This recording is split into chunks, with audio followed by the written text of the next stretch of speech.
Ikastaroaren amaierara heltzen ari gara, oraingoa amaierako mahai ingurua litzateke, eta programan ikusi duzuen bezala, herritartasunaren eta nortasunaren auziari heldu nahi diogu ikuspegi dekolonial batetik. Problematizatu nahi dugu herritartasuna, problematizatu nahi dugu bai ikastaroaren hasieran eta orain ere atera den modernitatearen eraikuntza hori. Egia esan, ikusiko duzuen bezala gehiago ditugu galderak eta hausnarketak erantzun borobilak baino, beraz ongi etorriak zarete eztabaida honetan parte hartu nahi baduzue. Guk ere formatu lasai bat nahi dugu edo solasaldi formatua nahi dugu, beraz ea nola ateratzen den. Eta horretarako mailan ditugu batetik Elena Beloki, momentu honetan iratzarren ari da, nazioarteko atala eta beste kontu batzuetan, eta Oiana Etxebarrieta, momentu honetan legebiltzarkide lanetan ari da, eta beste mila saltxatan. Guk puntu kokaleku batetik hitz egingo dugu, emantzipazio eremuetan militatzen dugulako, baina feministak ere bagarelako, eta nahi dugu ekarpen hori mahaira ekarri, goizean intersekzionalitatetik egin bezala, eta esandakoa dekolonitatetik egin nahi dugu. Eta ikasteko, ekarri dut Sousaren aipamen bat, gazteleraz dut, beraz, literalki komentatuko dut. Al hablar de la colonialidad se señala un patrón de poder que hoy continúa en las sociedades postcoloniales, reproduciendo relaciones de marginación, un patrón que determina todas las instancias de la vida social. Eta hain zuzen ere horri buruz hitz egin nahi dugu batetik, botere, patroi eta zapalkuntza erpin ezberdinei buruz. Egituratuta, gure demokrazia liberal hori, deituriko hori nola egituratuta dagoenaren inguruan. Bestetik ez, gaur egun oraindik ere sortzen den eta birsortzen den horri buruz hitz egin nahi dugu. Naiz eta denbora irakurketa bat egingo dugun, gurean eta demokrazia liberal honetan kokatuko dugu hausnarketa, eta bizitza sozialaren eremu ezberdinak hartuko ditugu. Eta baita ere, ekarri dut beste aipu bat, oso ondo laburbiltzen duelako guk ikusiko dugun ikuspegia ere bai, eta da, la colonialidad es el lado oculto de la modernidad, lo que articula desde la conquista los patrones de poder, el saber, el ser y la naturaleza de acuerdo con las necesidades del capital y para el beneficio del blanco europeo. Hau da, egingo dugun azterketa horretan batetik, boterearen kolonitateaz arituko gara, demokrazia liberal, mendebaldeko demokrazia liberal hauen egituraketa eta antolaketa moduan, nola dagoen eraikia, hori da hausnartu nahi duguna, hori da desnaturalizatu nahiko duguna, gero jakintzaren kolonitateaz ere arituko gara, eta jada atera da, mahai ezberdinetan ere, nola dagoen jakintza bat unibertsal, neutro, hegemoniko bezala, eta nola beste batzuk, subalterno, kultura, hizkuntza eta jakintza batzuk geratzen diren bazterretan. Horri, adibidez, Santiago Castro Gorromezek hibris deituko dio, eta esango du ubikarse en el punto de cero, edo dena definitzen den puntu horretan kokatzea, eta hori nahi dugu biztaratu, eta okulto edo margenetan geratu diren horiei buruzko hausnarketa bat egin. Eta azkenik, izatearen kolonitatea ere aintzakotzat hartuko dugu, eta hori, ja agertu den Fanonek esan zuen, la zona del ser eta ez izatearen eremuak bereizten direla, batzuetan sujetua daude edo humanoak daude, eta ez izatearen eremuetan kokatzen dira subhumanoak edo zapaldutako jendea. Eta gaira ekarrita, herritartasuna, modernitatea, gure gizartearen oinarria eta eraikuntzari so eginez, ezinbestean ekarri beharko dugu aita sortzaileak, edo soziologian norbait aritu izan bada behintzat, badaude eizen batzuk alabeharrez agertzen direnak, Locke, Hobbes eta Rousseau esaterako eta kontratu sozialaren nozioa, gure demokrazia hauen abiapuntu bezala hartzen dena. Eta badaude ere, oinarrian dauden nozio eta termino batzuk, direla askatasunarena, berdintasunarena eta anaitasunarena. Gero horri autonomiarena ere gehitu halko diogu. Beraz, lehengo galdera bezala, Elenari adibidez, ea zertan datzan, balore, oinarri, horiek... Zortziko txikian, Bai. Bueno, nik uste dut abiatu behar dugula, Idoiak esan du hausnarketa bat egin nahi dugula zuekin, ez dugu erantzun borobilarik, eta nik pertsonalki ez jakintasun batetik hitz egingo dut. Eta beraz, atzo ikusi genuen egunean zehar pentsamendu eta poterearen kolonitatea, ez? Eta hoiei aurre egiteko, iruditzen zitzaigun modernitatearen etxea, ez etxeko zutoinak, baizik eta etxearen zutoinak deseraiki behar genituela. Eta beraz, zergatik iruditzen zaigulako dekolonizatzea, hori bai da prozesua, dekolonitatea martxan jartzeko dekolonizatze prozesu bat eman behar delako, eta hori zer da? Besteak, komien artean, besteak diren hoiengan eragiten diren menderakuntza eta harremanen konplexotasuna ulertzea deitzen dugu, dekolonizatze prozesua. Eta beraz, Idoiak egin duen hausnarketaren karira, pentsamendu liberala formateatu duen itun sozialari begira jarriko gara. Atzo modernitateari buruz asko hitz egin genuen, baina oso gutxitan hitz egin genuen itun sozialari buruz. Eta itun sozialaz asko hitz egiten da, baina oso gutxi hitz egiten dugu itun sexualari buruz. Orduan oso gainetik, saiatuko gara oso labur egiten, baina horretarako emakume txuri bati begiratuko diogu, Carol Peimanek idatzitako kontratu sexuala eta Maialen Begiristainek euskarara itzuli duena. Iratzarrekin etorri behartzuena, martxoan, baina COVID madarikatu honekin etorri ez dena.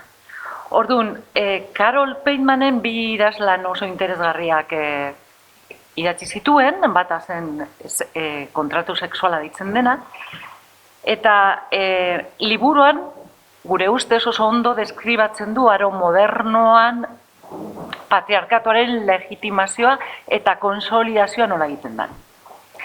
Eta berak esaten du, kontratu soziala hitz egiten denean, historiaren erdiaz hitz egiten dela. Kontratu sexuala beste erdia delako, eta horretaz hitz egiten ez delako. Eta beti ere, Idoiak egin duen sarreraren ildotik, gizon kontratu sexuala da beste erdia, eta gizonezkoek emakumen gorputzez jabetzeko itundua duten sexurako eskubidea duelako oinarrian. Hau errez kontatuko dugu, zen ematen du oso komplikatu dela, baino zain beste. Pentsalariaren esanetan, berdintasuna ameskeri bat da.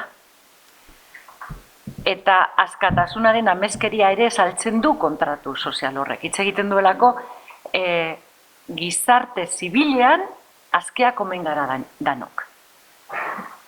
Eta hori ez da horrela gertatu. Egia da kontratu den inean, zapalduak eta zapaltzaileak, edo menderatuak eta menderatzaileak gaudela. Edo zein kontratu egiten denean, beti dago menderatzaileak eta menderatuak. Orduan, itun edo kontratu sozial hori trampa bada, edo bestela esan da, fikzio bada. Ez delako egia pertsona guztiak berdinak garela. Eta hau pixka bat hobetu ulertzeko, kontratu honen abiapuntoa edo itun honen abiapuntoa parrizidioa da. Edo, atzo oso ondo hitz egin zutena Aritzek eta Ibaik, mundu baza horretatik ateratzeko sortzen den eskubide zibilen itun bat. Esaten ari ginen menperatuak eta menperatzaileak direla, eta orduan simbolikoki aita hiltzen da, aitak ordezkatzen zuen potere absolutua, eta zuntzidura edo anikilazio horrekin anaien artean banatzen da poterea. baina anaiak dira, ez dira emakumeak. Orduan, itun sozial modernoaren historia parricidio horren ondorioa da, eta beraz, diferentzia da eskubide sexualak ez direla gehiago pertsona bakar batena, eta anaienak izango dela, eta emakumeak menderatuko dira, eta emakumean menderatzeko ituna eskutatzen dela, eta hori egiten dela ezkontzaren bidez. Orduan, ezkontza itun sexual bat da, emakumeak kontratu sozialaren parte dira, baino beti ere, euren zenarren agintaritzarekiko gizake menperatu gizan. Eta ituna den bidez, itunan emakumeak itunean gaude, baino ez gaude subjektu zibiko bezala, edo zibila bezala, baizik eta emakume gisa gaude. Beraz, gure gorputza dekin gaude. Bueno, elkartasun zibila sortzen duen itun sozialarekin batera, esaten ari gara itun sexuala ematen dela, eta itun sexualak estizio bat egiten du. Egiten du esparru pribatua eta esparru publikoaren artean banaketa bat. Eta elementua oso interesgarria da, eta oso funtseskoa gure ustez, ulertzeko modernitatearen subjektuaren ezaugarriak. Beraz, zein da modernitatearen subjektu hori? Guk esaten dugu, tentsio baten arabera sortzen dela subjektu hori. Faloaren boterea eta arrazoiaren boterearen arteko tentsio baten bidez. Teoriko batzuk oso izen ponposo jarri diote honi, deitzen da tentsio falologozentrikoa, baina interesatzen zaiguna da jakitea, bi potere horien arteko tentsioaren ondorio sortzen dela. Beraz, itun soziala, itun bikoitza da, batetik gizon libre eta berdinen elkarte edo asoziazio zibilaren historia kontatzen du, eta askatasunen konkista suposatzen du, baina era berean gizaki menperatuak, beraz, subjektu obedienten menperakuntza zibila ere bada. Bueno, honen ostean bakarrik esango dugu beste liburu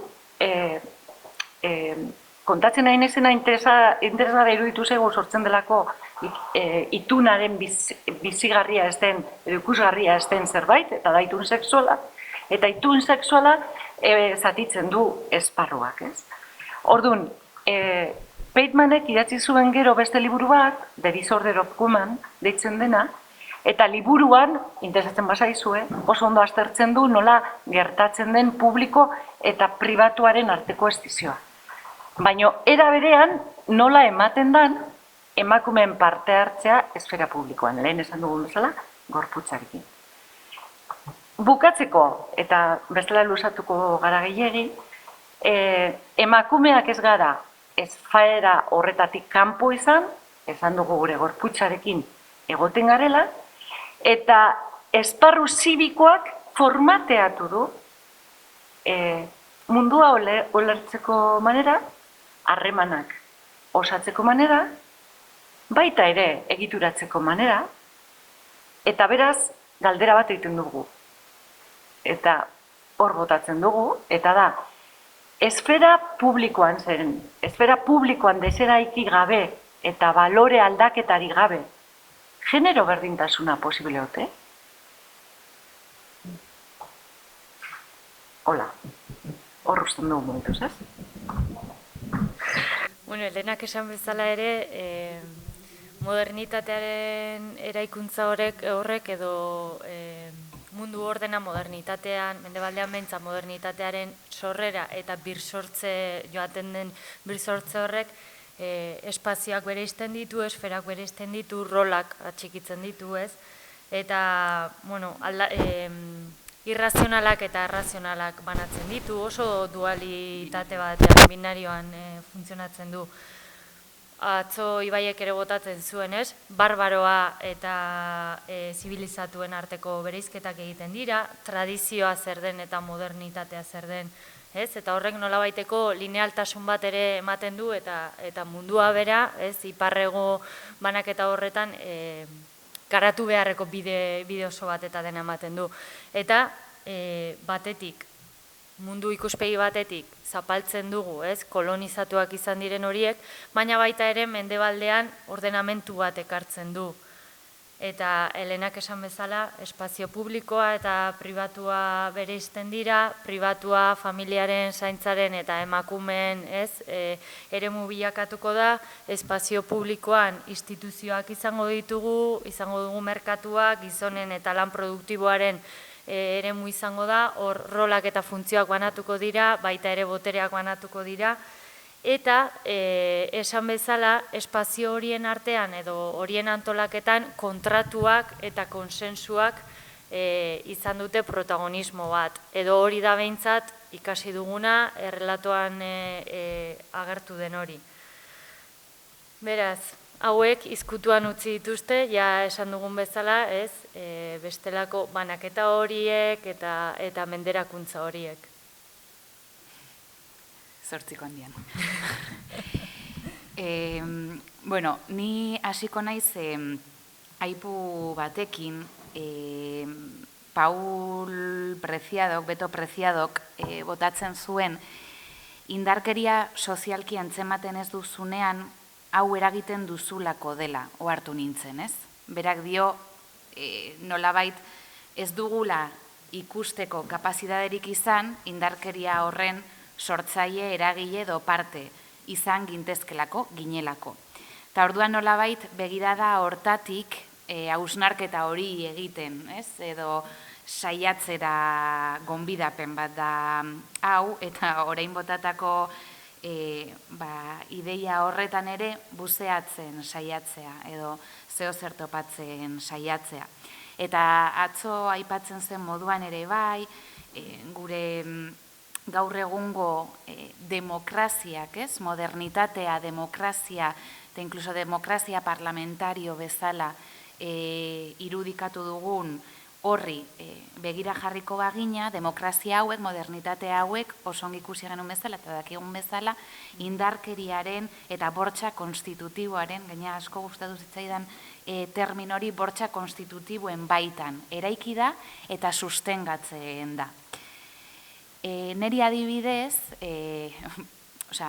dualidade horretatik edo, hitz egingo du, zen demokrazia parlamentarioa eta jakinda zer dentiriri, ni momentu honetan, parlamentu horretatik ere hitz egiten eta ikusten dudanetik partekatu nahi dut zuekin. Eta badago gauza bat asko errepikatu izan didatena, ez? Politika feministen inguruan aritu izan garenean, eta bar, eta mugimendu feministaren parte hartzea edo bestelako kolektibo batzuen parte hartzea beharrezkoa dela aldarrikatzen dugunean, bereziki eskuinaren partetik beti galdera berdina etortzen zaigu, eta bereziki mugimendu feministaz ari garenan, baina nork aukeratu ditu pertsona horiek? Nork aukeratu du mugimendu feminista? Nork aukeratu du ordezkaritza hori? Zuk esango didazu, ez? Neri nor ekarri behar dugu, nori esango diot.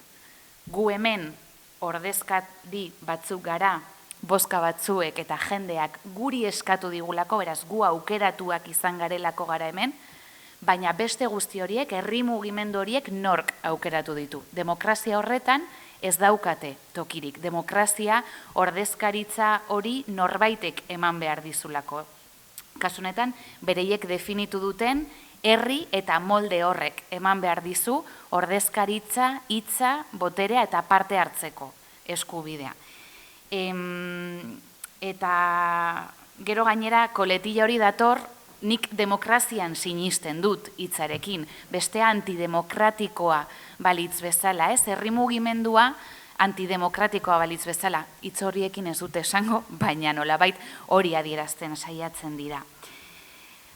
Hautaketa beraz, eta hori Carol Peitmanek ere asko aipatzen duen kontuetako bada, hautaketa gorputz gabeko, izaera gabeko eta identitate gabeko pertsona batzuetan ordezkatzen da nolabait. Hau da, gu neutro bilakatzen gara herriak aukeratzen gaituen momentuan bertan. Berdin zait parlamentua guztiz txuria den, zeren ni aukeratua izan naiz. Orduan, herriaren anistasunaren ordezkaria gara gu, naiz eta denak korbatadun gizonak izan. Ez dakit ongi azaltzen ari naizen. Baina hor badago galdera bat, Nancy Fraserrek eta bestelako feministek egiten dutena, eta uste dana gainera, hainbat alorretara eraman dezakeguna. Non dago jendartearen 89%? Nancy Fraserrek feminismo txuriari egiten dion interpelazio da, non dago, feminismoaren 89%, non daude emakumen 89%. Hori da galdetzen duguna, ez? Baina demokrazia, modernidade, sorrera horretan, 100% dago 75 eskainuko ordezkaritza gorputz gabe horretan. Eta gainera zuk pintatu dezakezu nahi duzun kolorez, zeren herriaren ordezkaria gara. Beraz, feministontzako, arrazializatuentzako, anistasun funtzionala duten pertsonentzako ez dago demokraziarik, edo are gehiago, demokrazia haien utxunearen eta haien ez egotearen bizkar eraikitzen da. Ez da eskluyentea, demokrazia horrela eraikitzen delako, ez? Eta horregatik Peinmanen kontratu sexuala ekartzen genuen ikuspuntu zabalago bat eman nahiean ere bai, testuinguruan kokatuta liburu hau noiz idatzi zen eta ze testuinguru historiko politikoan idatzi zen, gaur egun egiten ari garen eztabaida honetarako interesgarria izan daitekelako. Hau da, kontratuen teorian alderdi erreprimituak egon dira, nahita erreprimituak, eta horiek begiratzean datza orain egiten saiatzen ari garen hausnarketa edo azterketa hori, ez? Batzuen askatasuna norbaitzuen, subjektu batzuen gainean eraiki behar izan delako.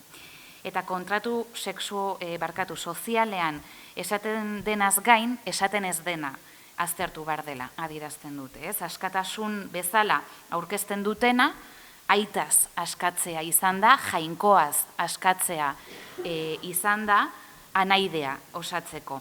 Gizonen askatasuna beraz, emakumeen menderakuntzan, eta gehitu genezake naturaren, kolonien, anistasun funtzionala duten pertsonen menderakuntzaren gainean eraiki dela. Hau da, anaitasunezko patriarkatu baterako kontratua izan da modernitatearena. Eta gainera hor, kontratu horretan, bestelako kontratu bat eskaini edo derrigortu zaie emakumei, ezkontza kontratua izan dena, ez? Eta hor, atzera joz, garai horretan, ez? Horren inguruko hausnarketa egiterakoan, anarkista klasikoek anaidiaren inguruko hausnarketa honetan esaten zuten, inolako gizonik ez da ona beste gizon baten gainean egoteko, baina bai emakumezkoen gainean egoteko, ez? Hor zegoen giltza. Eta ezkontza kontratuak feminista batzuek garaian esklabo zurien, hitzak errepikatzen ditute, esklabo zurien kode bezala aldarrikatzen dute, emakume esklaboen kode bezala aldarrikatuko genuke, ez? Eta Peinmanek dio, langileak enplegu kontratuaren bitartez mendeko bihurtzen direlako esplota ditzakete kapitalistek, langileak, eta emazteak ezkontza kontratuaren bitartez mendeko bihurtzen direlako esplota ditzakete senarrek emazteak. Hau da, emakumeon gorputzaren jabetza aldarrikatzen da hor. Gorputz hori sexurako, sexu harremanetarako eta etxeko zerbitzu ordaingabetarako edo gaizki ordainduetarako preste egongo da. Egun familiarizazioaz eta merkantilizazioaz ere hitz egin beharko genuke, ez? Puntu honetan. Eta amaitzen joateko, pentsamendu honi guztiari, pentsamendu heterozuzena ere gehitu beharko genioke, ez? Monique Wittigek ekartzen digun, ikustarazten digun kontratu heterosexuala. Ez praktika bezala, ez praktika sexual edo aukera bezala, baizik eta mundu antolatzeko erregimen politiko bezala. Eta honek garatu alizateko, sistema honek garatu alizateko indarkeria simbolikoaren beharra izan du. Modernitatearen ideia, ideologia guzti hau garatu alizateko indarkeria simbolikoaren beharra izan dugu. Eta gainera indarkeria simbolikoaren baitan antolatu izan ditugu gure instituzio ezberdinak. Antolaketa hau beraz, menderakuntzan oinarritzen da, lehen esaten genuen bezala, esklabutza bezala ikusten dena, kasu batzuetan, eta zapalketa honek emakumeak klase bezala sailkatzen ditu, bitiken ustez. Karol Peitmanek ordea, eta honekin amaitzen dut, berak esklabo baino zerbitzari ez mintzo da. Eta berak esaten du, izan ere, emaztek gaur egun ez daude hilda esparru zibilean, gaur egun gauza gehienetarako juridikoki askeak eta besteen berdinak dira, juridikoki. Herritartasuna eskuratu dugu. Juridikoki askea eta besteen berdina den herritar bat ezin da izan benetako esklabo bat. Horrek ez du esan nahi jakina, soldatapeko lanaren baldintzek batzuetan ez dutenik esklabotzaren antzik. Gehienez ere, herritar batek kontratu bat egin dezake esklabo zibil izateko. Beraz, behar bada, emaztea esklabo zibil moduko bat da. Ezkontza kontratuak oraindik ere bizi guztirako iraun dezake printzipioz eta esklabo zibilaren kontratuare bizi guztian egoten da indarrean. Beraz, emazteak, naiz eta ez zaion ordaintzen, agian, antz handiago du zerbitzari batena eta zerbitzariak aldi berean dira etxeko langile. Emazte oro har, familiako beste kide heldu bakarra izaten da gaur egun eta beste heldurik baldin badago, haiek ere emakume horren gain uzten dituzte lan batzuk. Interesgarria iruditu zaik, nork aukeratzen ditu hori ez. Herri eta moldea askatasunean eraikitzen balitz bezala, eta honetaz ari gara, askatasunaren ideia dez eraikitzen, edo juridikoki aske ez, eta berdina garela, baina gero errealitatera begiratzen baldin badugu, ez da beti hala izaten ez, eta lehen esandakotik gogoratuz ere, Fanonek egiten duen bereizketa horretan, nor izatea eta ez izatearen artean, nor izatea Europarrak oso dotasunean okupatuko luke eta beste guztiak definiziotik geratzen dira, are gehiago domestikatuak izan behar dira, asimilatuak izan behar dira, esplotatuak izan behar dira, gero eraikitzeko gure demokrazia liberal horiek. Eta sujetuarenak sakontzeko gehiago, ez?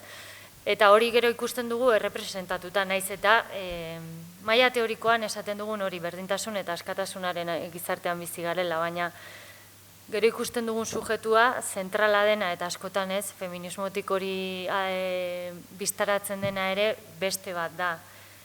Sujetu horrek ere bere historian ez, bere aldaketak izan ditu, baina sujetua nola jarraitzen du. Ni uste dut, azken finean ez, kontratuaz ari garenean esaten genuen bezala herritartasunaz. Edo herritartasuna arautzeaz ari gara, ez, nolakoa behar duen izan. Modernitateak eta demokraziak bortxa behar duenez, zapalketa behar duenez, batzuen esklabotzaren gainean eraiki behar da eta hori definitu behar da, ez? Nola, nork eta nor esplota dezaken, ez? Ze baldintza eta nor liberte, egalite, fraternite, libertez aritu gara, ez? Askatasun hori nola eraikitzen den, noren gainean eraikitzen den, eta egalite hori ez, nolabait sujetu homogeneo eta sujetu eskubidedun homogeneo bat sortzean datza, ez? Liberte eta fraternite hori biziko duen sujetu bakar bat sortzean datza. Eta kontratu sozialean nolabait alde batek guztiak ordezkatu aldituela aipatzen nuen, ez? Hasieran hau da, eta gaina gorputz gabe irakurtzen dugun sujetu neutro bezala, ez? Irakurtzen dugun, ikusten dugun pertsona bada. Hor dago bere doaiengatik, berak balio duelako, eta ez denagatik, ez? Hori, zenbat aldiz entzun dugun gure demokrazia, ordezkapen demokrazia honetan. Alde batek, ez? Arrazoitzen eta hautatzen du guztion izenean. Eta ez dago gorputzaren beharrik arrazoiaren beharra dago, oso argi dakigunean, ez? Arrazoia ere bai, gorputz batzuk eraikitako pentsamendu homogeneo eta onartutako hori, ez? Denean. Amaia Perez Orozkok oso argi aipatzen du, ez? Ez dela izaki neutro bat, eta berak BBVA-H deitzen du blanco, baron, burgues, adulto eta heterosexual bezala irudikatzen duenen, ez? Eta uste dut hori izendatzeko garaia dela. Eta adibidez, izendatze eta ikuste hori egiten saiatzen garenean, sujetu batzuen presentzia edo ausentzia aipatzen saiatzen garenean, demokrazia, modernitate honek dituen tresnak oso, ez dakit, potenteak direla eta batzutan ikustaraztea zure kontra ekar dezaketela. Eta adibide batekin botako dut. Aniztasun funtzionala duten emakume feministea batzuekin elkarlanean proposamen bat eraman genuen legebiltzarrera. Eustatek jasotzen dituen datuetan, datu desglosatuetan, sexu, genero, adin eta barraz gain, aniztasun funtzionala kokatzeko eta aniztasun funtzionalari buruzko inkestetan sexu aldagaia sartzeko eskaria egin genuen, ez? Ikusteko ere bizipen ezberdinak, pobreziaren inguruan, lan eskubiden inguruan zituztela, ez? Eta proposamen hori ez zen aurrera atera. Eta gainera, nolabait aurkeztu genuenon kontra ekartzen saiatu ziren, esanez, identifikazio horrekin ari ginela pertsona hauek marginatu nahiean eta estigmatizatu nahiean. Beraien desberdintasunak ikustarazi nahi genituelako, ez? Eta uste dut hori dela, aipatzen ari ginen, sujetu homogeneo egalite horrek daukan, ez, armetako bat. Nik onartzen ditudan parametroak eta nik onartzen ditudan identidadeak barne bilduko dira egalite honen barruan. Baina nik esaten dudanetik kanpo, bestetasun hori ez dugu ikusarazi nahi. Edo ni bezalako zara, edo molde honen barruan sartzen zara, edo ez, ez? Eta uste dut, adibide, argigarria izan daitekela horretarako. Eta Virginia Woolfek adibidez, Hiruginean esaten zuen gizonen kluben gixan irudikatu duela jendarteko botereguneak, ez? Non klub bakoitzak bere jantziak, bere zeremoniak dituen. Eta, jantzi eta zeremoniez ari garela, herritartasun, identidade horiek identifikatzerako garaian, niri beste adibide oso gertuko bat datorkit, ez? Nire herri eta ondoko herriko alardeak izango liratekenak, ez? Dira ritual batzuk eta gainera dira zeremonia eta jantzi konkretu batzuk, osa daukate guztia. Baina, familiarizatuak egongo zarete Irun eta Hondarribiko alardeen gatazkarekin, baina kasu honetan esan nahi nuena zen, bi adibide ekarri nahi nituen. 70. hamarkadan, Irunen alardea, herritartasun inklusibo bat sortzeko mekanismoa izan zen. Espainiar estatutik Irunera emigratutako gizonezko langileak integratzeko festa bilakatu zelako. Bai, eta festa, errito, zeremonia hori, herritartasun inklusiboago bat, irekiago bat eta parte hartzaileago bat eraiki nahi izan zuen. Eta beraz, beste herrietatik etorritako horiek irundar sentitzeko eta elkarrekin irundar izaera hori ospatzeko aukera izan zuten. Urte batzuk beranduago ordea, emakumeek herritartasun horren parte izan nahi zutela aldarrikatu zutenean ordea, ritual horien eta jantzi horien parte egin nahi zutela aldarrikatu zutenean ordea, hor gatazka bat sortu zen, ez? Eta adibidez, Hondarribin, Hondarribiko identidadea, hondarribitar izaera kendu zaigu, ezabatu zaigu, gure festa ulertzeko modua parekide dugun pertsonontzako. Eta ni ez naiz hondarribitarra izan, Jaizkibelek hori berriz eman didan arte. Jaizkibel da Hondarribiko konpainia parekide bakarra.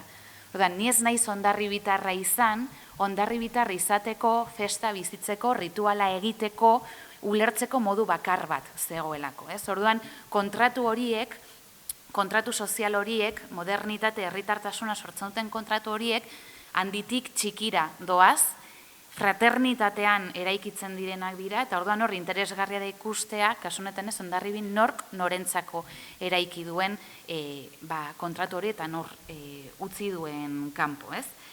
Eta horregatik klub hauek ikusarazi behar dira, ausentziaz teorizatu, Angela Davisek adibidez esaten zuen bezala, eta berak adibidez ikuspuntu dekolonialari feminismoarena txertatzea ausentzia horren jabe egin zelako egin zuen, ez?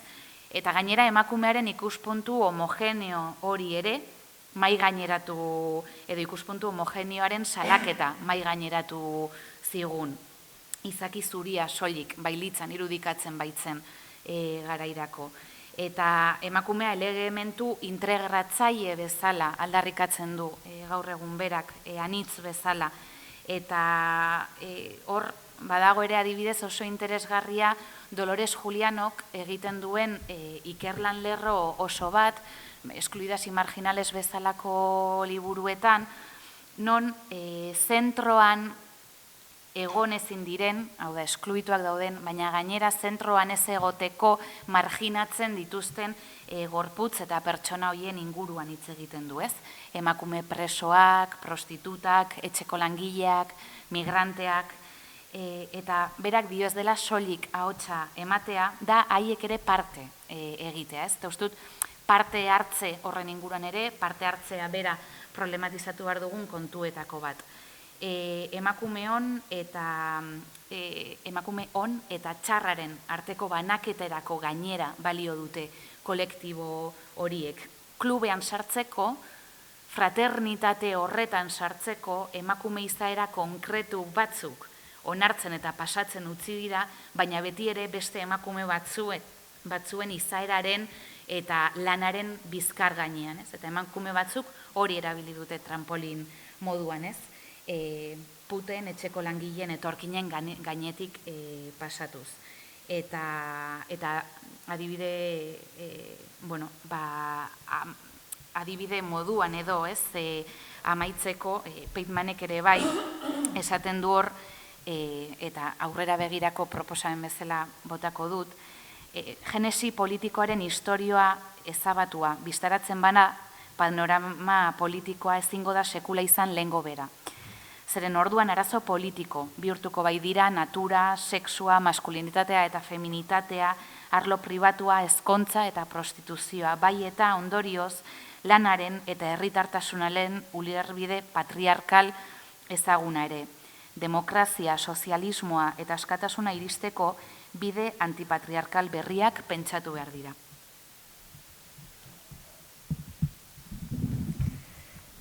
Eta honekin bat, modernitatea patriarkal izendatzen dugun bezala, herritartasunaren eta modernitatearen oinarrietan ikusi dezakegu ere, badagoela beste nozio bat, edo ulerkuntza bat, dela eskubide eta beterre beharrena. Eta igual modu pixka probokatzailean bada ere, eskubideak beraz esan ditzakegu ere bere horretan ez direla, berdintzen gaituztela esaten digute, etengabean eskubideek eta bete beharrek, baina eskubideak berdintasunean oinarrituta izan beharrean patriarkal, kapitalista eta kolonialtzat joditzakegu. Egia da, egun hauetan egun garenean pentsatzen eskubideen gaiari buruz, izugarrizko kontraesanaren aurrean kokatzen gintuela gaiak, hain zuzen ere eskubideak berez subalternoen konkistak dira. edo bederen guk horrela ulertzen ditugu. Gertatzen dena da, eta borrokatu dugu, eta nik aipatuko nuke adibidez, langileen eskubidea oporretarako, garai batean, nahi pikutara joan da, eta lanaren kontzepzio bera aldatu da, baino borrokei esker lortu zirela. Eta egia da, gai honetaz eztabaidatzen ari ginela, esaten genuen bai, konkista baten ondorioa da, baina egia da ere, aztertzen ditugula eskubideen kontzeptua oso ikuspegi liberal batetik, eta mendebaldean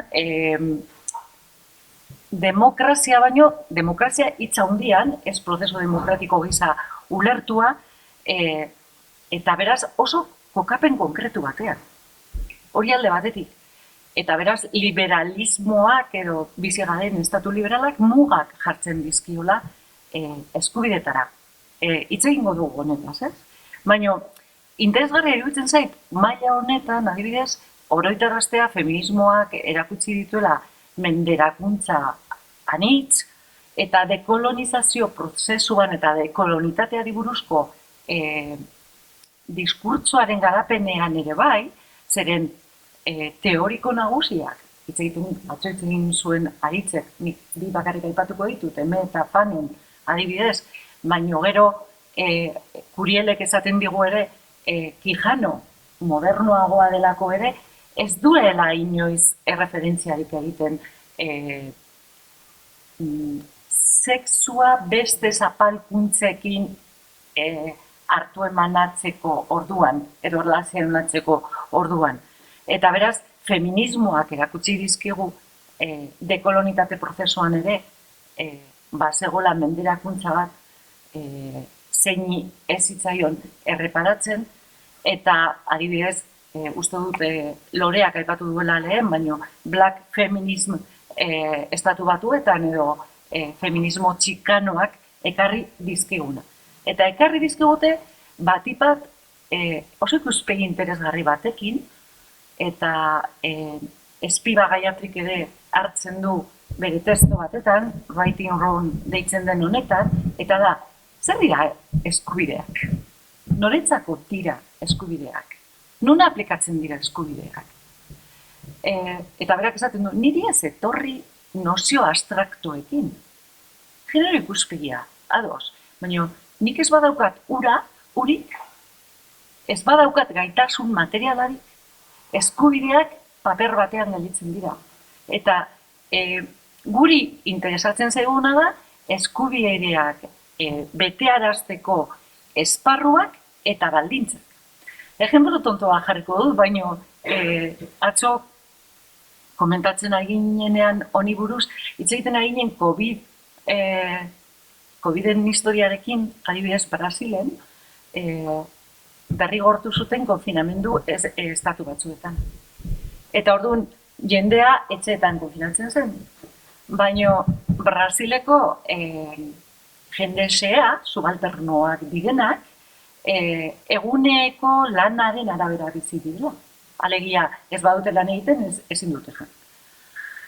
Eta orduan, konfinamendua zen, osasun eskubide bat, edo konfinamendua zen garai horretan, momentu horretan, eta eskualde horretan, bere eskubidearen murriztasun, edo murrizketa bat, hain zuzen ere jateko ez dukatela. Orduan, hor antolaketa bat egin zen, eta komunitate mailan antolatu dira, eta beste modu batez funtzionatu dute, baina eskubide buruzko diskurtso unibertsalaren mugak mai gainean dira eta oso nabariak dira. Beste ejemplo bat jarriko dut, gertuago duguna, eta maiz hitz egin da horretaz, eta izan daiteke aborto eskubidea. Nik aborto eskubidea izan dezaket, baina gero ez badaukat osasungintza bat zeinak albideratzen dizkidan egiturak eta azpigiturak eta bitartekoak abortatu ahal izateko eta publiko izateko, ezin izango dut hori bermatu baldin eta ez badauka dirurik. Orduan, eskubideen gaia, esaten genuen, eskubideak kapitalistak dira, eskubideak liberalak dira, hori da zuk esaten zenuen gaia, nik ez nuke esango eskubideak unibertsalak direnik, bederen planetako eskualde batzuetan bizi direnean, uste dut borroken konkistak direla, baino eskubideak lekutu behar direla. Eta eskubidekin batera espazioak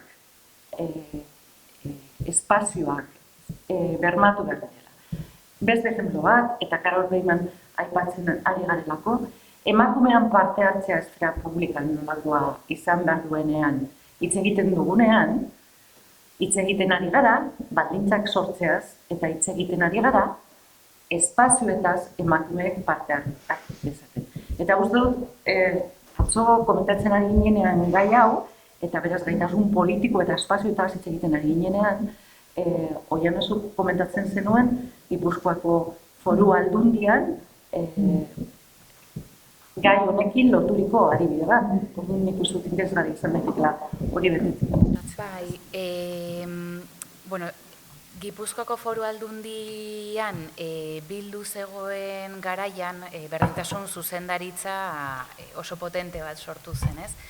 Eta garaiko lan eta erronka garrantzitsuena parte hartzerako eta bereziki erabakigune feminista eta emakumek osatutako erabakigune bat sortzea izan zen, ez? Batzuk ezagutuko duzue, gunea bezala martxan jarri zena gainera, kasi legegintzaldiaren, ez? 4 urteen azken urtea, esan nahi dut. Prozesuaren gehiena izan zen hori sortzeko eta emakume elkartekin gune hori sortzeko lana egitea. Eta gainera lortu zuten gune hori, legeak hala onartzen ez bazun ere, zeren ez da onartzen hautatuak izan ez diren pertsona batzuk osatzen duten espazio batek erabakitzeko eskubiderik izatea, baina lortu zuten konpromiso politiko batengatik bertan erabakitzen zirenak politika publiko real bilakatuko zirela. Baina hori izan zen gobernu konkretu horren konpromisoa, hori ezin zelako horrela inon egin, ez? Urte bete nolabait funtzionatu zuen eta gainera orokorrean argi ilunekin Gipuzkoako mugimendu feminista eta emakume elkarteetako pertsonek valorazioneko positiboa egiten zuten espazio honena. Kontua zer da? Hurrengo legegintzaldian PNV sartzen denean gobernura hartzen duen lehen erabakia gune hori dinamitatzea da. Gune horrek daukan balio politiko eta erabakitze eskubidea ezabatzea da. Hartzen duen lehenango erabakiaz. Zergatik, esaten ari ginelako ez, kontraesanetan doalako, demokrazia, aukeratutako pertsonek osatzen duten demokrazia horren kontra dijoalako, ez? Eta kuriosoa da, horren aurrean alde batetik, bi aldetatik esango dute, alde batetik, kanpotik edo ez izatea nolabait PNV-ren eta garaiko Gipuzkoako Foru Aldundiaren kontra egiteko borrokagunetako bat, hau gauza pertsonal bada orain batatzen dizen hemen, hausnarketa baina zergatik, uste dudalako emakumeek osatzen zuten erabakigune bat zelako eta inor gutxiri inportazitzaiolako horrek boterea galtzea. Alde batetik, kanpotik, eragile, anitz, mistoen artetik etorri zitekena. Baina beste alde batetik ere, barnera begira, uste dut, Bildu bezala, horren aldarrikapen eta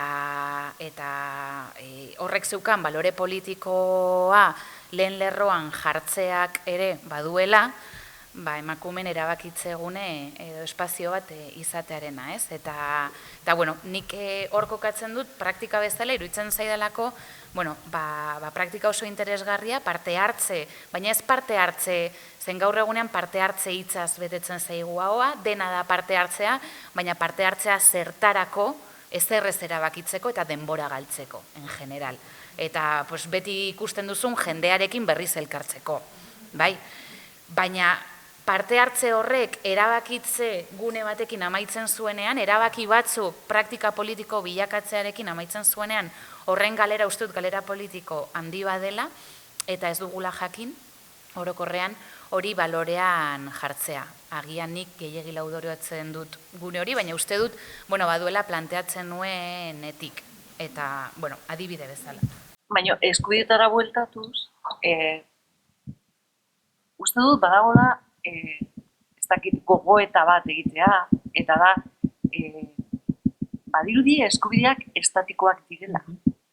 Eta estatikotasun horren gordegailua dela paper bat. Izan dadila paper bat esan nahi dut. Entzuten bali manaute juristek akatuko naute, baina izan nahi dut, izan daiteke lege bat, edo izan daiteke ordenamendu juridiko bat. Baina ahazten zaigu, eta beraz poterea zerbait desafektatu bezala ikusten dugu, zaharkitua hor dagoena, eta adibidez oso gutxitan pentsatzen dugu ze mekanismoak albideratu behar ditugun, hain zuzen ere, eskubide horien gaineko zaintza egiteko.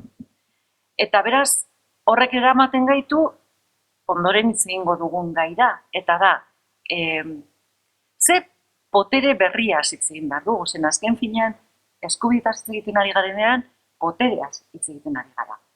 Potereak, eskubideak individualizatu dira, eta hori da liberalismoaren eragin bat, eta eskubide kolektiboak saihestu dira. Eta gero eta gehiago, orain inork ez du hitz egiten eskubide kolektiboetaz, hitz egiten da eskubide individualetaz. Herri bezala ere ez gara agertzen herri edo eskubide kolektiboetaz, baizik eta agertzen gara norbanako gisa. Eta norbanakoek gainera ez daukagu eskubiderik besteekin erlazionatzeko. Ez? Hori da. Eta gainera liberalismoa gol bat eta beste bat sartzen du, saihesten denean herriek daukaten eta kolektibotasunek daukaten eskubideak. Emakumeok eskubideren bat balin badaukagu norbera dauka, baina ez kolektibo gisa. Eta orduan, uste du plantea daitekela, instituzioak ulertzeko beste manera bat, Rajan indioak hitz egiten du 3. zutoinaz, eta hori oso interesgarria da, instituzioaren bizitzari bestelako dimentsio eta definizio ematen diolako, alegia, kontaktuan jartzen du mugimendu sozialak eta instituzioen arteko loturak, beraz, hor uste du dekolonitateko teoriko batzuk, Sousak bezala, hitz egiten du 4. potereaz. Erran nahi baita, potere ejecutibo, liberala eta judizialaz aparte, herritar potere bat egon behar duela, diseinatu beharko genukela, edo bederen pentsatu beharko genukela horretaz. Eta beraz, eskubideen gaiak eramaten gaitu bestelako potere artikulazioaz hitz egitera, edo eramaten gaitu bestelako gobernugintzaz hitz egitera. Uste dut, Eta horrek joateko ere, esan duzu, boterea beste modu batez ulertzea, instituzioak beste modu batez ulertzea, inkluso oso interesgarria Oiana komentatu duela, nik uste azken garaietan badagoela nola baiteko bi norabide, eta arrakala bat sortzen hor erdian ere, batetik alternatiba edo beste demokrazia, beste eduki batzuekin bete nahi dugun hoien artetik, eta bestalde, sistema bersortzen ari diren hoiek ere nora garamatzaten eta nora eramaten gaituzten. Horretarako ere, adibidez Nancy Fraserrek oso ibilbide historiko interesgarria egiten du, lehen aipaturiko boterearen dekolonitateak, ez, nolako espazioak sortzen dituen, ze rol eta ze funtzio atxikitzen zaigunaren ikuspegitik kapitalismoan, ez, nola egiten duen irakurketa bat kapitalismoa, baina kapitalismo eta merkatutik haragoko beste espazioak eta beste funtzioak ere biztaratuz eskutuan egon diren eta esan ditugun horiek. Eta berak esaten du, 19. mendean sortzen ari den kapitalismo lehiakor batek nola familiarizazio, lehen oianak aipatu duzu, familiarizazio bat ekarri beharko du erreprodukzio soziala posible egin ahal izateko, orduraino ez delako izango posible egitea. Eta horrek ere nola sortzen dituen, espazio bereizketa horiek, gero aldatzen joan dena, 20. mendean, ongizate estatua sortuko da, funtzio batzuk hartuko ditu zaintzaren arlotik, emakumeak merkatura, aterako gara, egon, izan bagara ere historian beti da nik espazio horietan ere, nola sustakutuko den familia soldata bat, eta familia bizitza bat. Eta aldiz, eta ona iritsi nahi nuen, azken hamarkadetan kapitalismo finantziarioaren eskutik, nola, ez atzeraka da, denbora ulertzeko ikuspegi lineala litzateke, baina bai, nola eremu eta konkista horiek atzera egiten duten, eta berriz, eremu pribatura, familiarenera, rol eta funtzio banaketa batzuk nola beti erekotzen diren, arraza ikuspegitik nola betikotzen diren, lan prekarizatuak, eremu horiek, eta datu pila bat ditugu ere bai, ez naizena sartuko. Eta interesgarria iruditzen zitzaidan ere, logika hori nola harrapatzen duen Karina Otxoak kasu honetan, dekolonitatearen ikuspegitik, berak hartzen du Fanonen izatea eta ez izatearen eremuetan, eta esaten du, naiz eta geografikoki mendebaldean kokatu, eta berez izatearen eremuan egon, nola, azken urteetan bilakatzen ari den biziraupenerako eremu bat ere bertan bizigaren biztanle gehiengoarentzat edo 89%. Eta hori, kontrajarriz, orain ja apuntatzen ari zineten horretara, eta da, alternatiba sortu, amestu eta eraikitzen ari garen horretan, nola kuestionatzen ari garen, edo nola pentsatu dezakegun demokrazia bera beste modu batez, eta hor interesgarri ere nola ez ditugun bersortu behar, edo tresna horiek erabili behar eta bersortu behar beste zapalkuntza batzuk, eta hor Fanonek azal beltz eta maskara txurien metafora erabiltzen du, esateko zapalduta dagoen horrek askotan nola erabiltzen dituen zapaltzailearen tresnak ezinbestean, askatasun hori lortzeko bide eta borroketan. Eta nola egin guk ere, demokrazia, askatasuna, beste modu batez ulertzeko, ez bersortzeko gaur eguneko gauzak, proposamen bezala, igual tasun atzizki bat erabili beharrean eta izan beharrean izendapen abstraktu bat, gintzari protagonismo bat ematea horrek praktikari lotzen gaituelako, gorputzei lotzen gaituztelako eta pertsonei lotzen gaituztelako, edo gizarte zibila antolatzeko zein modu, bestelako modu bat okurritu altzaigu, badakit oso galdera potoloak direla, baina zerbait eztabaidarako edo oinarri batzuk bota badituzue.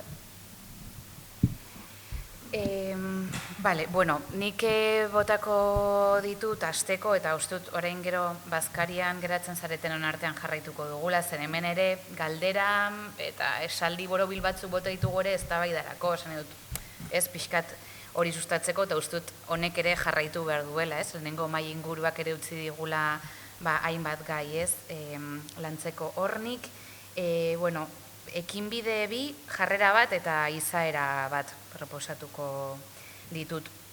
Ekinbide bi bata intersekzionalitatearena, baina intersekzionalitatea praktika politiko bezala, praktika bezala ere bai, eta horretan ikasi, hankasartu eta desikasi eta berriz saiatzearen proposamen horretan, eta intersekzionalitatea martxan jartzen saiatzea ustut, bidea apasionagarria dela, baina aldi berean ez ibilia eta ibiltzen jarri behar garena, edo ari garena, baina ikasten ari garena, eta ustut hori badela bat, eta bestea Beste ekinbidea litzateke erabakitze espazio parte hartuak, ez? Baina bestelako ikuspuntu horretatik, ez parte hartua gaur egun demokrazia liberalak erabiltzen ari diren zuritzeko mekanismo bezala, baizik eta ulertuz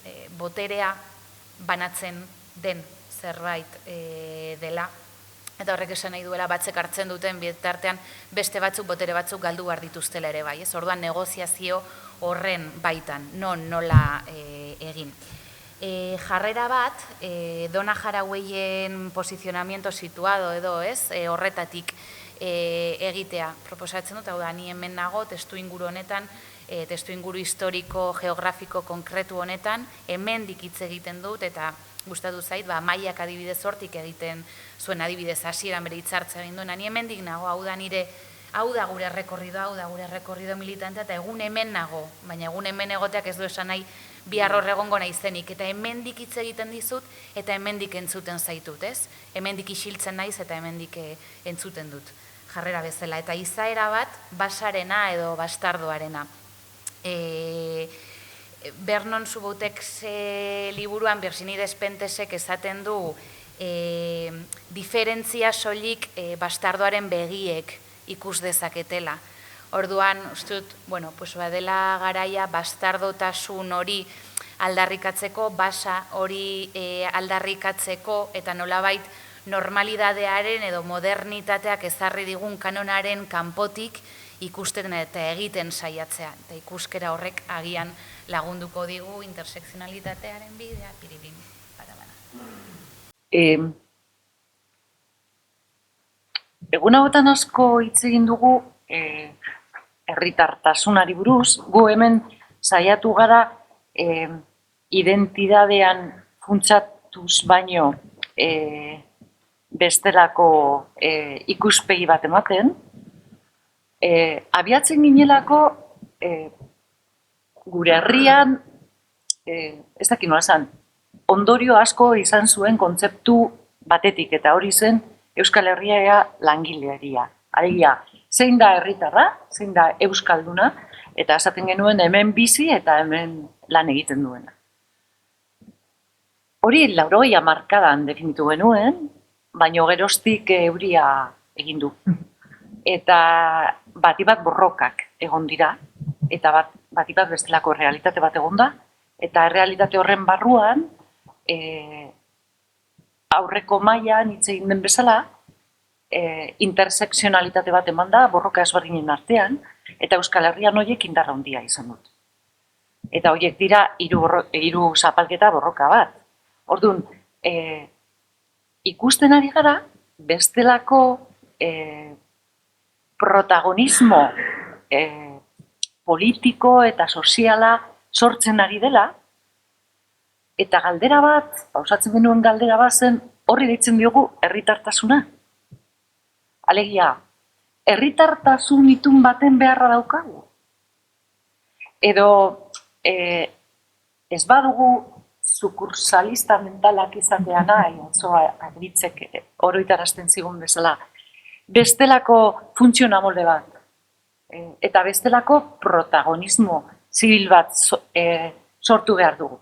Eta hortarako, berriro esaten dugu, hortarako oso importantea da nola ulertzen dugun gobernugintza berri bat. Ez badugu birsortu nahi, jadanik dagoen estatua egitura. Eta beraz, Marina Garcesek esaten duen ezintasunaren marko gainditze aldera, hasi behar dugu beste modu batez pentsatzen. Eta guretzat, pentsamendu edo beste modu batez pentsatze horretan, bi vektore garrantzi berezia dute eta biak elkartuak dira. Eta bata da, gobernugintza berri hori egiteko botere artikulazio berri bat eman behar dela, beti gora dijoena, herrigintza erradikal bat izango dena, eta kadira honetara eta ikusteko ez dela bakarrik teoriko esaten ari garena aipatzen aldugu, adibidez, Estatu Batuetan Black Lives Mattersekin gertatzen ari dena. Esan nahi dut, niri pertsonalki izugarri interesgarria iruditzen zait hango prozesua, oso garbi ikusi dutelako komunitatea zentroan jarri behar zela, eta egin behar zela lan bat komunitateari begira, komunitateari gaitasun politiko emateko, komunitateari poterea emateko, ez alduntzeko bakarrik, baizik eta poterea emateko, oinarrizko beharrei erantzuteko, baino behin hori egina, eta hori 2013tik sortzen da, instituzioetan begiak jartzen dituzte, bestelako gobernugintza mota bat abiatzeko. Ez dugu hemen hitz egingo orain Black Lives Mugimenduari buruz, baina hitz egingo esan dezakegu Alderdi Demokrataren barruko ala erradikal bat martxan jarri dutela, eta ari dira estereotipo liberal potente batzuk apurtzen, eta ejemplo bakar bat emango dut.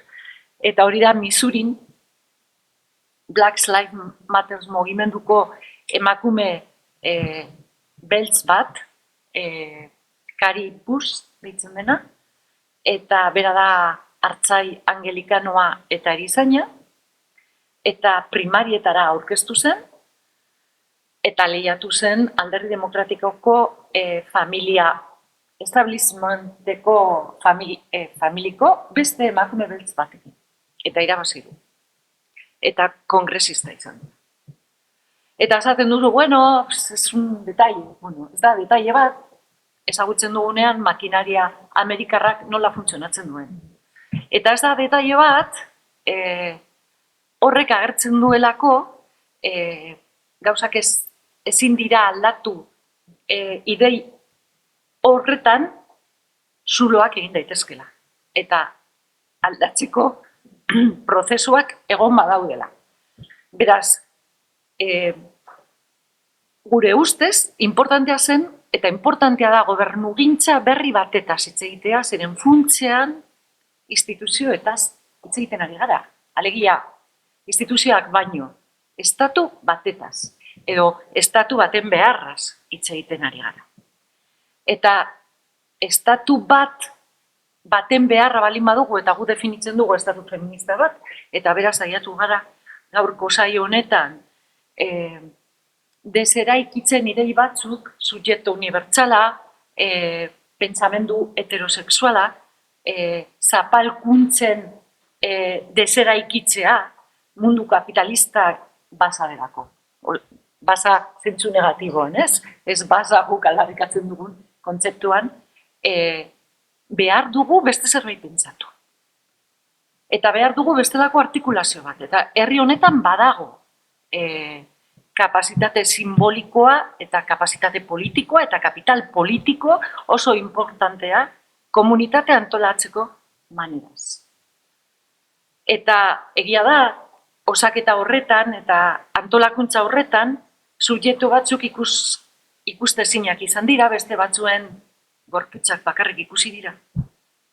Baina badaukagu horren inguruan hausnarketa bat egiteko posibilitatea, eta aukera polita dugula uste dugu.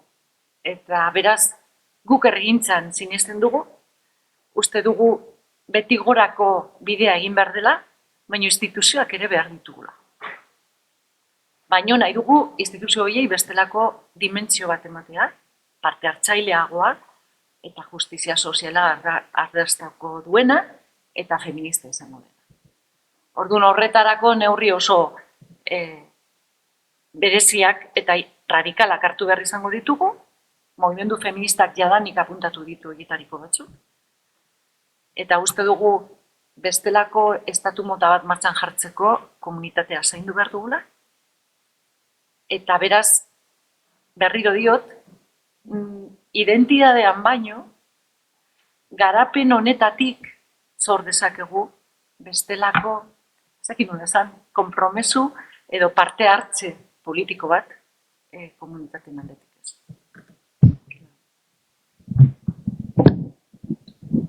Bueno, esan dugu hasieratik hemen hausnarketa batzuk botako ditugula, asko ausartak, seguro zerbait pentsarazi zaituztela, eta zuen ahotsak entzuteko irrika egongo gara. Ez dakit norbaitek galderaren bat, galdera baino igual hausnarketaren bat botatzeko baduen eta partekatzeko.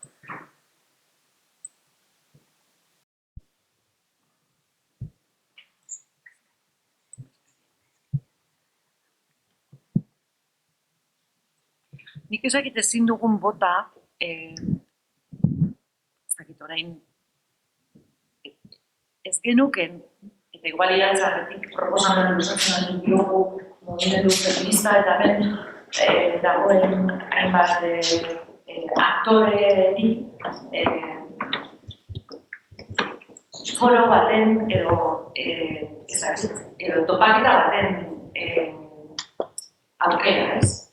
Hemen komentatzen ari garen gai honi buruz hitz egiteko, agian aukera izan dezakegu da berrian gobernugintza berri bat hitz egiteko, baina agian lehenago interesgarria izan daiteke eztabaida ez dakit parte hartzaile bat izatea, jende ezberdinaren artean, guk ez dugu hau airean utziko, gu gara txakurrak bezala badakizue, hartzen dugunean txakurronak, hori da, txakurronak, eta, bueno, ez dakit, izan daiteke modu pausatago baten bidez hausnartzeko posibilitatea.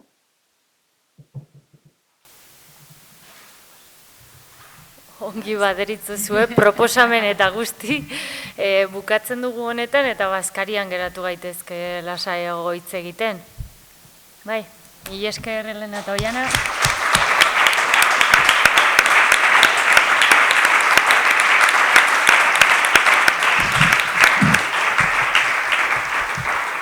Eta nik baditut azken argibide txiki batzuk, batetik ikusten duzuenez grabatu ditugu